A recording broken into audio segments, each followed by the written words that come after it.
और जमात हफ्तुम के साथियों ने मुनासिब समझा के एक बार को सजाकर जाने वालों को तासुरात और तजुर्बात और जज्बात को सुने और जाने। साथ ही जमात हफ्तुम के साथी उनसे अपने वापस्तगी के और मोहब्बत का इजहार फरमाए।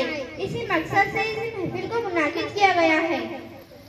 साथियों, जिंदगी मुसलसल चलते रहने का नाम है।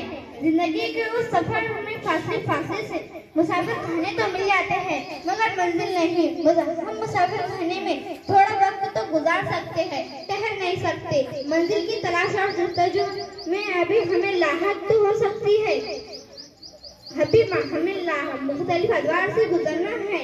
आपके इस तालीमी सफर का ये पहला पड़ाव है, मंजिल नहीं। यहाँ से आपका एक तवील सफर शुरू होने वाला है। एक नए हौसले के साथ अपने कदमों को तेजी से आगे की तरफ बढ़ाना हो।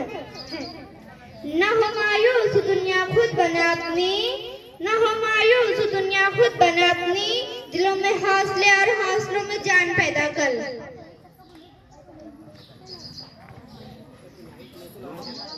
दोनों खड़े रहो। अजीज साथियों, आपके साथ गुजरा हुआ वक्त हमें हमेशा याद रहेगा। आपकी रहबरी और रहनुमाई हमारे लिए मशाले राह बनकर हमारे साथ होगी। आपकी कामयाबी और इस्तेकामात के लिए हम दुआएं करते रहेंगे। इतना वक्त नहीं है कि मैं अपने जज्बात और एहसासात को आपके सामने रखूं। और भी साथी अपने तासरात को बयां करना चाहते हैं। दूर है मंजिल मकसूद मगर है तो सही, दूर है मंजिल मकसूद मगर है तो सही, राह कट जाएगी तो अज़्म सफर पैदा कर।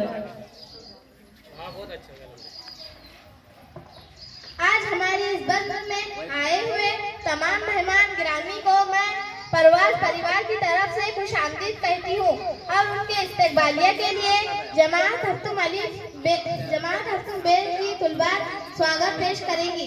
इसके लिए मैं दावत दूंगी फिजाइन ग्रुप को। शुक्रिया तेरे आने से रौनक तो बढ़ी, वरना ये महफिल जज्बात से अधूरी रहती, वरना ये महफिल जज्बात से अधूरी रहती।